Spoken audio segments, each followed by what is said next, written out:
Well, it was good to win a game.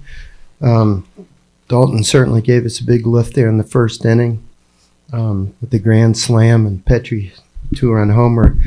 But I knew these guys could hit, so I never really felt comfortable with the 6-0 lead. I thought Susie came in and did a pretty admirable job.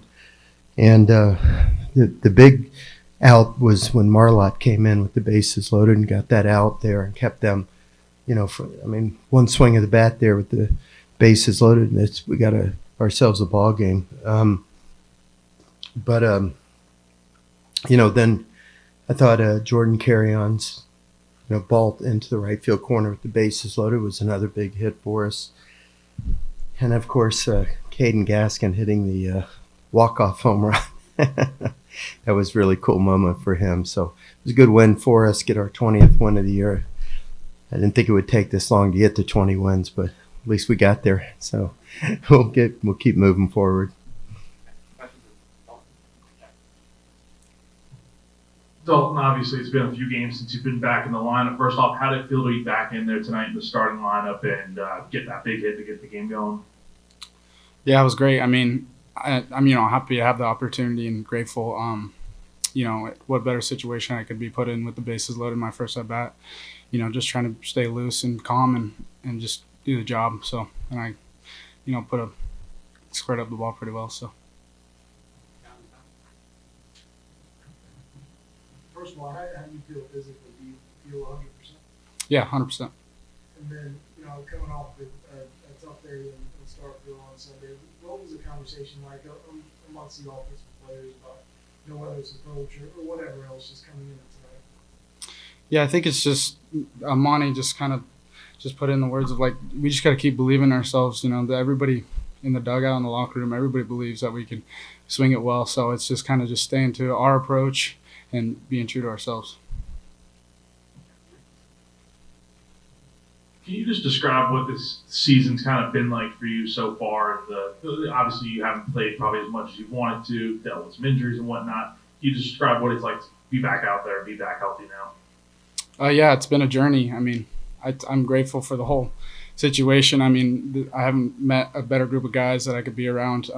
Obviously, like what you said, I'm obviously not playing as much as I wanted to, but that's, my own fault, and just trying to take control of the opportunities I get. And hopefully in doing that, I'll be able to, earn the job back. So.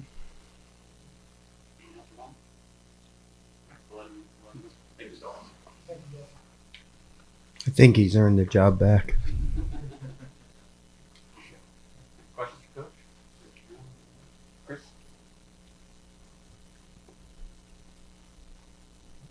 You mentioned about getting the 20 wins. This team's 18-4 against non-SEC opponents. How do they keep bouncing back, and what is the result like in the locker room week in and week out? I've said this many times. To be young again, they can shake it off pretty quickly, much better than 67-year-old coaches do. They got a lot going on in their lives, with classes and social life and everything else. So, it's a good thing to have a short memory as a young player. This past weekend, we had a wonderful win on Friday night and thought it would, catapult us. And then we just got off to such a bad start on Saturday, dug ourselves a big hole right out of the gate, and then didn't hit well. And then Sunday we hit worse, and so it was a disappointing ending to the weekend. But you just got to look forward. And I thought this team was going to be tough tonight. I really did. They just came off a very emotional weekend themselves at High Point. They, that cleanup hitter, we couldn't get him out tonight. Johnny Sweeney. He Friday night he had 2 home runs and I think 7 RBIs. And I'm glad we didn't have to face him with the game on the line, quite frankly. He's tough. Their whole team is tough. They've hit a lot of home runs, and they won the first 2 games at High Point and then tied the game in the 9th inning on Sunday, but lost on a walk-off home run. So I know that they were a very confident bunch coming in here, and that's where Dalton's big swing there. We hadn't been getting a lot of clutch hits, and that was a pretty clutch one there. Not only to drive in a couple of runs. He drove in 4. I mean, I love grand slams more than just about anything I know. So, that was a great start for us. And the kids have, resolve, and it doesn't do any good to just beat them down. If you don't stay positive and upbeat with them, then they're probably going to turn the other direction. You got to stay upbeat with them and try to keep them believing in themselves. And hopefully, this win today will give us good momentum going into the weekend. Hey, Paul, tonight the night to get Dalton back into the lineup? I know he hasn't played since, I think, North Carolina, if I'm not mistaken. Yeah. Well, he's had this hip issue that's been really bad. He had to have a procedure done, and it's been feeling pretty good. He had some sim at bats the other day, and I think in his 4 at bats, he hit one really good base hit up the middle, but struck out a couple of times. And his timing is a little off. But look, I knew we were facing a left-handed pitcher tonight. I know we're going to face 3 left-handed pitchers this weekend, and I just thought it was a good time to get him back in there. He's feeling good, and you haven't even asked me about moving Petrie to left field, but Mashore is he's one of the best outfielders I've ever had, coaching-wise, defensively, and he plays right field as good as anybody. So I just feel like that's an asset for him out there in right field. And I know you probably haven't been to College Station, Jack, but the sun is really a factor at their field, and I think just Mashore in right field against Texas A&M is going to be an asset for us too. So yeah, I thought it was time. And hey, look, I think we had 22 games going in left and 23 games going left in the season, and this is his last year, and I just thought it was time to put him back in and let him play and see what he can do. Obviously, he did something really good. I wish he would have had another good at bat the other time he was up, but he swung at a 3-2 changeup that was out of the strike zone. And since you brought it up, what did you think of Ethan left? Well, he only had the one ball he overran. And then he sailed one over the cutoff man. So I would not give it a very positive grade right now. But he didn't have any other chances. I'm sure he'll get better. And also that 6-run, 6-inning, 4 hits came with 2 strikes. Yeah.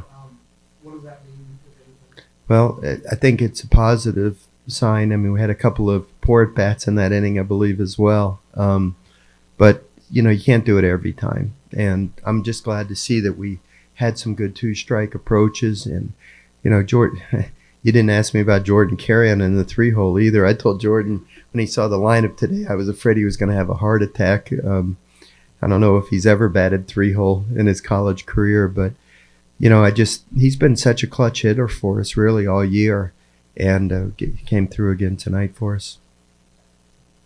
2 quick ones for you. You mentioned the other day to me and John that Dylan Eskew thought maybe was scheduled to throw a bullpen today. Did he throw one? And if so, how did it go? He did throw one, and it was about as positive as it could be. I would not have believed it yesterday, because yesterday he was not feeling good at all, just trying to play catch. But today he threw a bullpen and didn't have any pain at all, and threw all his pitches. And now we're going to have to wait and see how he feels tomorrow, after throwing. So, but it was as good as it could have gone today. So we'll have to just play it by ear tomorrow and see what he feels. And then another guy you got into the lineup today, Ryan Bakes, hasn't played in a little while, I don't think. And what made you want to get him in the lineup tonight? More at bats, more reps? Yeah, and he's got power, and we haven't had much power all year. We hit 3 home runs tonight, not any by him, but I just wanted to give him a chance. I've given him some opportunities. He hasn't really taken advantage of them, done that well with them. And tonight he got 1 hit, but struck out a couple of times. So, he did okay. I thought he caught a good game. But I just thought, I was going to play Brayland, and I just thought, what, let's just see against a left-handed pitcher if maybe he's an answer for us as well. Mixed results tonight. I asked about one more injured player, LaCroix. Any update on his situation? Yeah, I'm afraid that to announce it, he's probably out for the season. Yeah, unfortunate. I met with him today, and he got an injection before we went to Mississippi State in his hip, and it just didn't really help him much at all. So I think he's resolved to having to have a procedure that's going to have a 6 or 7 week type of recovery, which takes us to the end of the season. So now we're talking about the possibility of medical red shirt. He actually does qualify for it, but barely. Like he would have had to have played in 18 or less games, and he's played in 17. So that wasn't by design. That was just really kind of blind luck. And then there's another factor. So he's got to make it. He's going to graduate this summer, so he's going to have to make a decision whether or not he wants to play it and go to graduate school or get on with his life. But I think the season's over for him this year. Sticking with the catcher position, you've had a lot of guys start. I mean, Braylon started recently. Coffer started the other day. Biggs tonight. At this point in the year, what do you kind of look for? What do you kind of prioritize at the catcher position? Is it more so defense, offense, when you try to put someone in the starting line consistently? Well, all our catchers are hitting under 200, so it's not a lot of great options there from an offensive standpoint. So, obviously I've played Gavin Braylon quite a bit because I think he's an outstanding receiver, blocker of balls. He works well with the pitchers. He's a young kid and he's gaining experience. I like Gavin, Coffer really hasn't taken advantage of the opportunities that he's been given. I don't know how else to say. I think he's had 10 at-bats in SEC play with 8 strikeouts. So, everybody's getting a chance. This is the earn it business we're in, So, I wish somebody would just have taken the bull by the horns and say I should be the starting catcher once Tal went down. But it's really just kind of a gut feeling on who to go with, Jack. I'd love to see more offense out of the position, but it hasn't really happened. So, to see every day when I get up what I feel is the best combination dealing with the pitcher that's pitching and who should catch him and that type of thing. With the short week, does your pitching for Texas A&M stay the same as it has been? I don't know yet. I think we announce it tomorrow, don't we, Ken, for a Thursday game? I think we would announce it tomorrow. Yeah, Terry and I are going to huddle up. There's a chance that it won't be the same, but we're just going to look at it. Of course, Jack asked earlier about Dylan Eskew, so that'll have something to do with it too. So I'm gonna sleep on it tonight, and then we'll announce tomorrow. I'm sorry I don't have the answer for you tonight. And with Texas A&M, they obviously came in preseason #1 Yeah. and struggled. What have you noticed about them, and do you think that what they did on Saturday against Tennessee kind of changes their perspective on the season? Oh, I would. I'm not involved with their team, so I couldn't begin to guess, what they're thinking or feeling about themselves. But it was pretty impressive what they did in that doubleheader against Tennessee. I think they hit 7 home runs in the second game that day. Tennessee is a very small ballpark, and they usually use it to their advantage. But this time it bit them in the other direction. But Mike's a first-year head coach, Mike Early, and he's a good guy and a great coach, I think. Always been a good hitting coach. And I know that's been a big struggle for him this year. They got no hit on Friday and then turn around and score 26 runs in 2 games the next day. So I would think that they're feeling pretty good about themselves. Sometimes you think you're going to catch a team at the right time, and then all of a sudden there they go and explode. But listen, I've always enjoyed going to College Station and Bluebell Park. All my years when I coached at LSU, it was always a great environment, and the fans were really into it, and they've always had good teams. So I've always enjoyed great competition. So got my wish coming this weekend, I'm sure. Thank you. Okay. All right, guys.